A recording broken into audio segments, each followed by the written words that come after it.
The Karate Kid wasn't an underdog story. It was a production that should have collapsed. The kid wasn't a kid. The master couldn't fight. The villain was the nicest guy on set. And the move that won the film shouldn't have worked at all. These are 15 facts about The Karate Kid, the movie that survived its own making. Because sometimes the best films aren't planned. They're improvised and rebuilt from the wreckage. Number 1. Ralph Macchio was 22. Not a kid.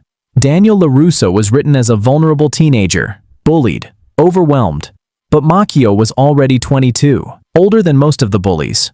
Older than William Zabka, who played Johnny. The studio knew. They cast him anyway, because Macchio could do something real teenagers can't. Play vulnerability without looking childish. He understood failure. And that lived-in quality sold the film. Hollywood sold a teenage fantasy, carried by an actor who knew the weight of being dismissed. Daniel LaRusso didn't feel like acting. He felt like survival. Number 2.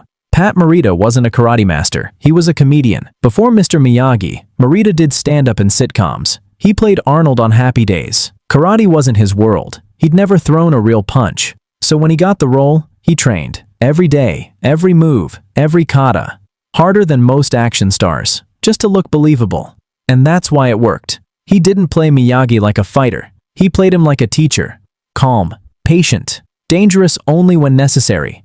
That choice, wisdom over violence, made the role immortal. Because Miyagi didn't need to prove he could fight. He just needed you to believe he'd already won every fight that mattered. Number 3. The Cobra Kai fighters were real black belts, and it got dangerous. The production wanted fighters, so they cast actual karate champions, tournament winners, guys who'd earned their belts the hard way. These weren't actors pretending. They were fighters on camera. And sometimes, they forgot the difference. Punches landed, kicks connected, actual contact. Macchio got hit more than once, hard enough to make him flinch, hard enough to wonder if this was still acting. Stunt coordinators stepped in. This is a movie, not a tournament. But the intensity remained. When Daniel flinches, when he pulls back from a punch, that isn't acting. That's a 22-year-old realizing the guys in front of him could actually hurt him. And it made every fight feel real. Because the fear was real. Number 4. Wax on, wax off, was meant as a joke. The screenwriter wrote it as comic relief, a montage, something to break up the drama. But during filming, something shifted. The repetition, Ralph's growing frustration, Morita's unshakable calm, the rhythm of the movements over and over until Daniel snaps. When am I gonna learn karate? Then Miyagi reveals the truth. The wax was the block. The paint was the strike. Daniel had been training the whole time. He just didn't know it. A joke became philosophy, patience, discipline, trust, a cultural moment, by accident. Number 5. Ralph Macchio broke his leg and didn't tell anyone. During a fight scene, Macchio landed wrong. Sharp pain. He felt something give. But the cameras were rolling. He assumed it was a sprain. Kept filming. Fights, kicks, stunts, balance drills, for weeks. Every day the pain was there. Every day he pushed through. Only after filming wrapped did he see a doctor. The diagnosis, a hairline fracture. It had been broken the entire time, and it had started to heal incorrectly. The producers found out after. If they'd known, insurance would have shut everything down. So Macchio stayed quiet, because in his mind, he wasn't Ralph. He was Daniel LaRusso, and Daniel wouldn't quit. So neither did he. Number 6. The crane kick was physically impossible, but nobody cared. Martial arts experts saw the finale and said immediately, that doesn't work. You can't balance on one leg like that, raise the other that high, and generate enough force to knock someone out. The physics don't add up. In a real fight, you'd fall over. The director didn't care. It looked cool, so they rigged it. Used wires for balance, edited cleverly to hide the support. The result? The most iconic move in karate movie history. That would never work in an actual tournament. But that was never the point. The Karate Kid wasn't a documentary. It was a story about belief being more powerful than physics. And that was only half the damage this production took. Subscribe, like, and hold on. Because next, an Oscar snub. An ending that almost didn't happen. And the nicest villain in cinema history. Number 7. Elizabeth Shue almost said no. When she got the audition, Shue thought Allie would be a cliché. The prize at the end of the story? Then she read the script. Allie had opinions, problems, agency. She wasn't waiting to be won. She challenged Daniel, made him better. So Shu took the role. And she played Ali as someone real. That's why it works. Because Ali isn't a reward. She's a person. It's why The Karate Kid aged better than most 80s films. It understood. Women are characters, not trophies. Number 8. Pat Morita earned an Oscar nomination and lost. Academy Awards. Best Supporting Actor. Pat Morita for Mr. Miyagi. Critics praised his performance. Audiences felt it. For a moment, Hollywood had to take a karate movie seriously. Then he lost to Hang S. Ngor for The Killing Fields. A powerful performance. A serious film. The kind the Academy understands. Many felt Morita never had a real chance. Comedy isn't serious. A karate movie isn't art. Morita joked about it later. Said he was just happy to be invited. But the nomination proved something. Mr. Miyagi wasn't a joke.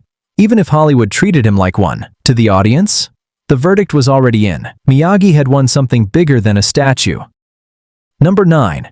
The movie almost ended on a beach. Early drafts skipped the tournament entirely. No All-Valley Championship, no showdown, no crane kick. Just Daniel, on a beach, finding peace. The studio hated it. Too soft, too boring. They forced a rewrite. The tournament stayed. The screenwriter thought it ruined the film, thought it turned a character study into generic sports schlock. He was wrong. The tournament made it timeless, because audiences didn't want to see Daniel find peace. They wanted to see him fight for it.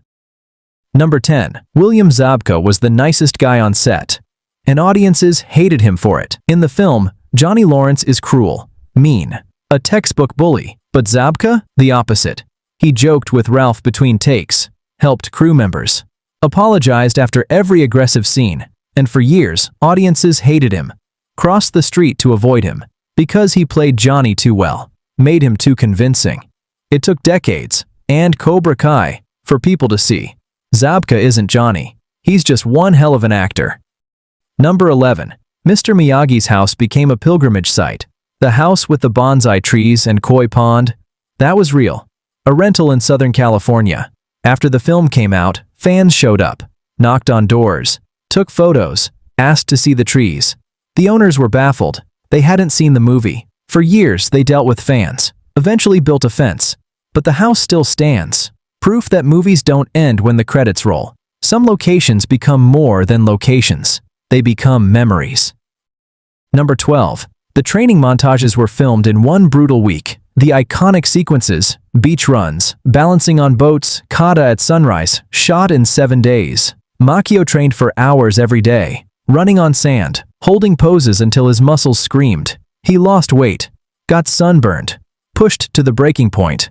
The crew called it Hell Week, but on screen, you don't see pain. You see transformation. Because Makio didn't fake it, he lived it. Number 13. The tournament crowd wasn't paid. The budget was tight. They needed hundreds of spectators, couldn't afford extras, so they invited locals, karate students, parents, kids who wanted to be part of something. They sat for hours, cheered on cue. The film didn't pay them, didn't credit them. But when Daniel wins, when the crowd erupts, that sound is real. Those unpaid extras became part of cinema history. Number 14. The Karate Kid was meant to be a one-shot. When it became a hit, the studio demanded a sequel immediately. Director John Avildsen didn't want to. The story was complete. The studio didn't care. They made part 2, then part 3, then the next Karate Kid. Each sequel weaker than the last. Even Makio admitted later, "We took it too far," but the original remained untouched. Because it was never about building a franchise. It was about capturing a moment. A fight. A boy learning strength comes from within. Number 15. The crane kick wasn't planned. It was a joke that became legend. The original choreography used a standard spinning kick, traditional technique, nothing special. But during rehearsals, Makio and the stunt coordinator were experimenting, looking for something memorable. And then, exhausted from weeks of training, Makio stood on one leg as a joke, raised the other high, held it there. He was mocking himself, making fun of how ridiculous he looked. The stunt coordinator didn't laugh. He stopped, stared, said, "Do that." They showed the director. He loved it. They scrapped the original choreography and rebuilt the entire finale around that one, improvised, half-joking moment. The crane kick wasn't written. It wasn't logical. It wasn't physically possible. It happened because an exhausted actor made a joke, because he was too tired to care, and because someone had the vision to say, Keep rolling. That's the secret of great filmmaking. Sometimes it's about throwing the plan away, recognizing magic when it accidentally appears. The Karate Kid taught Hollywood. Sometimes the thing that saves a film is the moment you almost cut out. The move that shouldn't work. The actor who's too old. The comedian who can't do karate. The choices that look wrong on paper, but feel perfect on screen. A movie that proved the best defense isn't a block. It's patience. Which fact changed how you see the film? Because balance isn't learned. It's discovered. And sometimes the greatest victories come from moments that almost never happened.